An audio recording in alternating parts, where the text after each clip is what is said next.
para ir poniéndonos en tema, vamos a hacer un enganche de los hongos a la cuestión deportiva.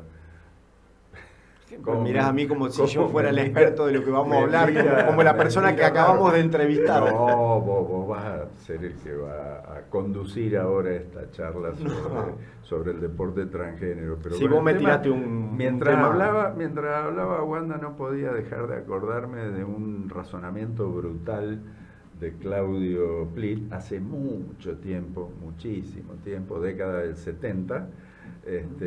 Todos los que nadamos en aquella época nos acordamos de, por ejemplo, los que nadábamos en Ateneo, que te tenía que hacer la revisación médica y te miraban entre los dedos a ver si tenías hongos.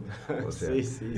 y te miraban los dedos de los pies y no te miraban la otra parte donde se podía tener hongo, que era bastante frecuente. En aquella época el control sanitario de los natatorios no era seguramente tan bueno como el de ahora. Este diagnóstico, este razonamiento brutal de Claudio fue antes de una Santa Fe Coronda del año 77, 78.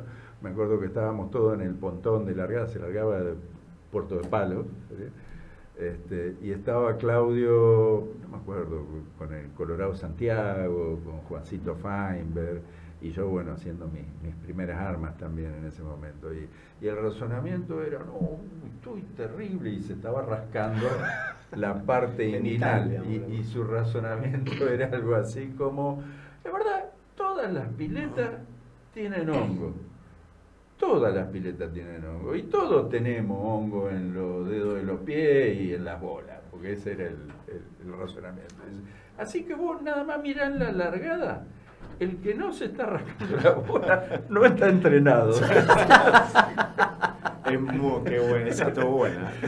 Sobre todo se filósofo, nota el nivel de concentración de los nadadores a segundos del disparo de largada. Ay. Bueno, Diego, quedamos con un tema más serio, a pesar de que muchos se lo toman en joda, que tiene que ver con el deporte transgénero. Sé que estuviste haciendo de... Sí, en realidad no esperen de mí definiciones científicas o, digamos, puedo tener alguna posición tomada, pero bueno... Y bueno, pero somos autopercibidos, porque yo también en ese sentido tengo percepciones.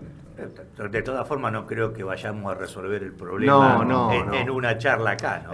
Pongámonos en autoría los abogados. Esto salió el sábado pasado cuando yo les comentaba que Kirsty Coventry, zimbabuense ella, es la flamante presidenta electa del Comité Olímpico Internacional, que entre sus desafíos en el mandato, que va a empezar a partir de junio, del próximo mes de junio, tenía la cuestión del género, ¿no? Sobre todo porque, en una primera definición, el Comité Olímpico Internacional, ante tremendo despelote que significa esto, le tiró la pelota a la federación. O sea, el Comité Olímpico Internacional tenía una posición y había regulado que era lo que pasaba, hasta que en algún momento dijo, bueno, pero la verdad que reconocemos que cada disciplina deportiva tiene su propia realidad, entonces que se hagan cargo las federaciones a nivel internacional y decidan ellos qué van a hacer.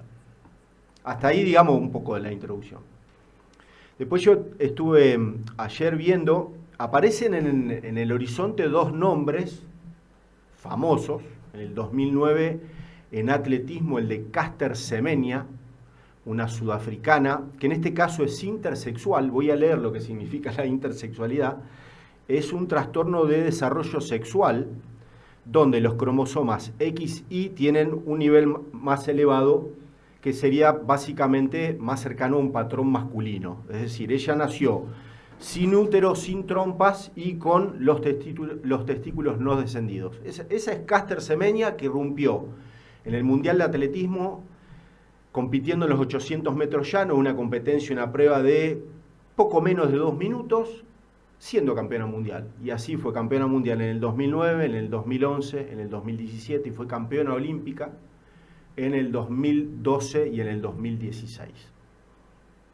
Cuando ella irrumpe, en el 2009, la federación, por la entonces IAF, que hoy es la World Athletics, la manda al laboratorio. Anda, porque vos no tenés, digamos, tenemos dudas, tanto es así que las pruebas de laboratorio arrojan un determinado resultado y ella es separada y a partir de ahí es donde un poco emprende toda esta lucha que la lleva hasta hoy, tanto es así que en el 2010, cuando las pruebas de laboratorio, cuando ella es separada, las pruebas de laboratorio arrojan determinado resultado y ella es reincorporada a las pistas. Hasta que en el 2019, si la memoria no me falla, es nuevamente separada y hoy está con el Tribunal de Arbitrariedad del Deporte y demás cuestiones. Así que ahí tenemos un caso de intersexualidad, pero después tenemos el caso de transgénero, que es el de Lia Thomas, el más reciente, que se produce en natación. Sí. Lia Thomas tenía otro nombre, era un varón que hasta el 2019 compitió representando en las pruebas de natación a la Universidad de Pensilvania en Estados Unidos. Aprovecha la pandemia, comienza a hacerse los tratamientos hormonales para bajar el nivel de testosterona, porque acá hay ya una primera definición que el nivel más bajo de testosterona en un hombre es 4 veces más elevado que el nivel más alto de testosterona en las mujeres. Entonces, ¿cuáles son? Cuando uno, digamos, decide, o sea, autopercibe de un género distinto al que es biológicamente, en el deporte tiene que empezar a realizar tratamientos hormonales para bajar ese nivel de testosterona. Bueno, ¿qué pasó con esta chica, Lia Thomas? Aparece en los campeonatos de la NCAA, lo que es comparativamente a nivel universitario los Juegos Olímpicos Universitarios de Estados Unidos, a veces muchísimo más importante que los mismos Juegos Olímpicos, por lo que se juegan las universidades y por lo que representan esas competencias. Y Lia Thomas, de pasar a ser en las competencias de caballeros, a estar en el puesto 20, 30, 40, hasta en los 200 yardas en el puesto 400, pasó a ser campeona de la NCAA en las 500 yardas femeninas. Y ahí se armó el quilombo. Entonces, bueno, esos dos casos típicos... Pero los dosajes de testosterona le daban bien. Le daban bien, sí, le daban bien. Le daban bajos. Le daban bajos. Porque el tema, que es la parte de la discusión, y discúlpame que... No, dale.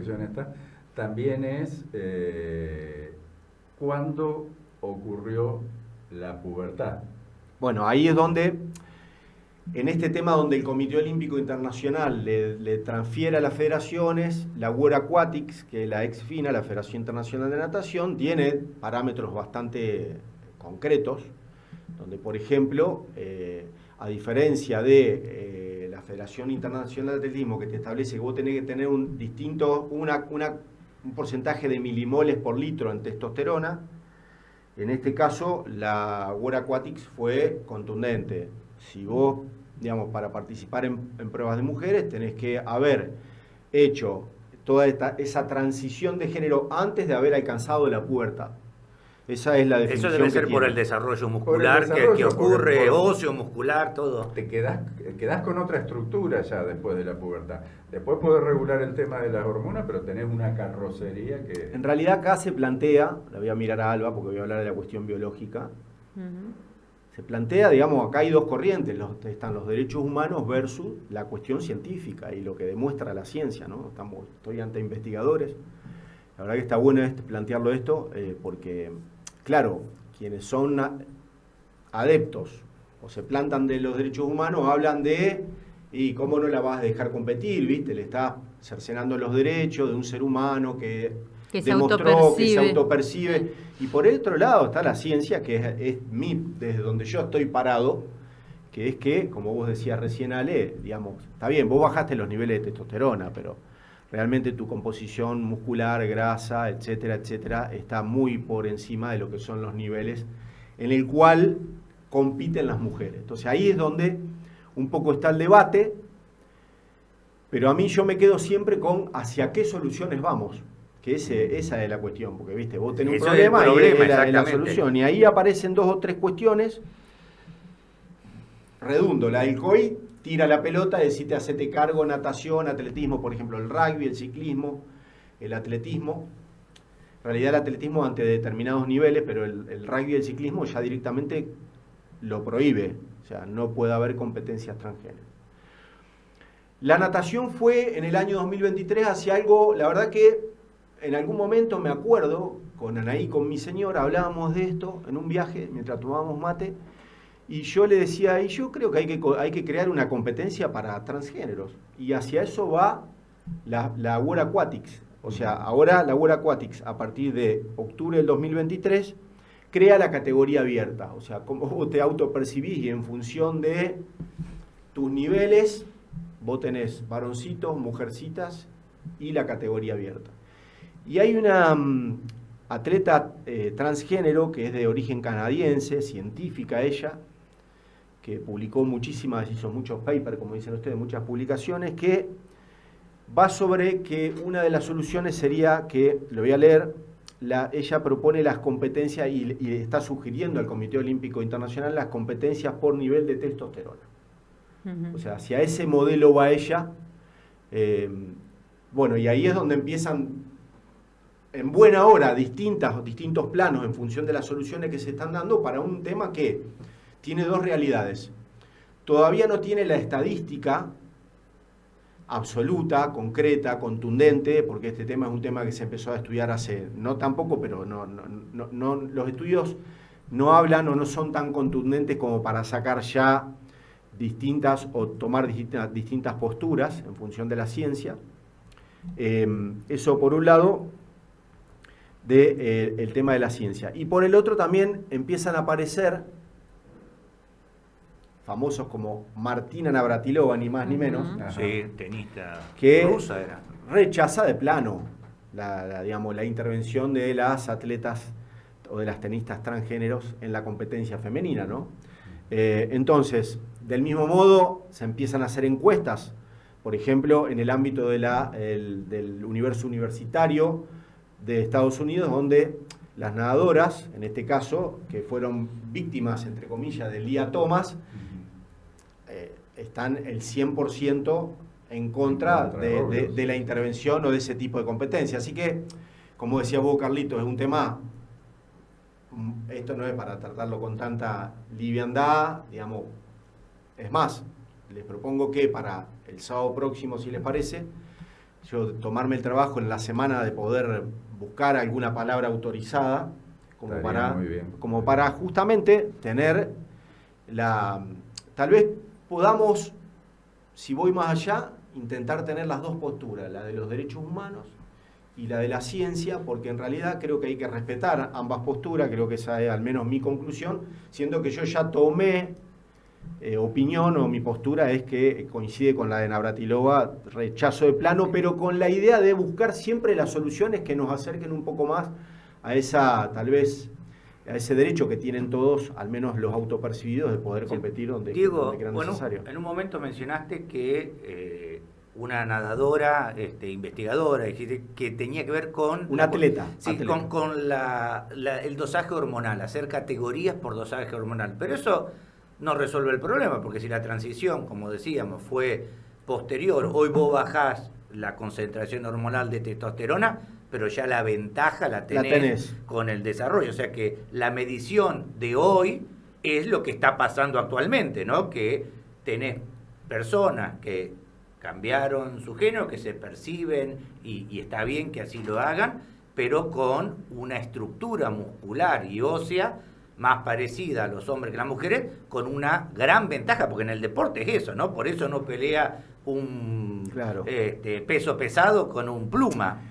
Y ayer leí algo muy interesante, que es la comparación, así como están los derechos humanos con perdón, la cuestión, la evidencia científica, está también la comparación entre lo objetivo, que es la biología sexual, y lo subjetivo, que es como vos te autopercibís. Entonces ahí hay dos grandes debates, desde dos justamente cuestiones diferentes, que me parece sumamente interesante como para, como les dije recién, poder tener palabras u opiniones de personas que están de un lado y del otro lado del mostrador, como en este tema que da para el debate tremendo, ¿no? Me quedé pensando en las hermanas Williams, y 16 años, una 11 y la otra top 10, dos mujeres, porque nunca nadie discutió que eran, pero con una condición física, una genética, si bien nunca se conocieron niveles de testosterona de ellas, porque es un dato privado, pero sí de que incluso siendo mujeres podés marcar una gran diferencia con el resto de las mujeres, que es lo que había pasado con estas chicas, que realmente tenían un entrenamiento, una vocación, pero también un detrás genético muy importante que las hizo estar tanto tiempo Por arrasando eso yo, sobre las mujeres. La verdad que me parece bárbaro. Y eso, pero Por es lo eso, mismo pero que son decir, mujeres. no, en salto en alto medí 1,90 m, tenés ventaja. Y bueno, es la gracia, ¿no? Claro, pero por hay eso hay gente que distintos está más favorecida por claro, esa morfotipos cuestión. para cada deporte. El tema es que a través de la autopercepción vos tomes ventaja. Una o ventaja pretendas deportiva, tomar exacto. una Sí, en ventaja este caso deportiva. la tenían de entrada las chicas. En ese sentido. Sí, yo no creo que nadie haga trampa en el sentido de decir voy a Sí. cambiar. Es que no, hay casos de gente que para jubilarse ha hecho eso de cambiar en el documento su sexualidad, pero en el deporte no creo que sea para eso, porque el deportista Bueno, yo me voy a busca la acordar competencia como un fin último, la superación continua. René Richard en el tenis. Claro, lo leí en el Sí, 70 me y acuerdo, pico, yo ¿no? viví esa época porque era la época de Vila. Justo. Que le ganó el conflicto, digamos. Sí, pero después no pudo competir más. Bueno, está bien, pero... Tenés razón, pero marché preso, le dijeron. Y casi todos estos casos son así. Conflictivo. Tema para Muy debate. interesante. Bueno, tomamos el desafío y Dale. para la semana que viene Sí. vamos a tratar de tener gente que sabe. Vamos con un poquito de música.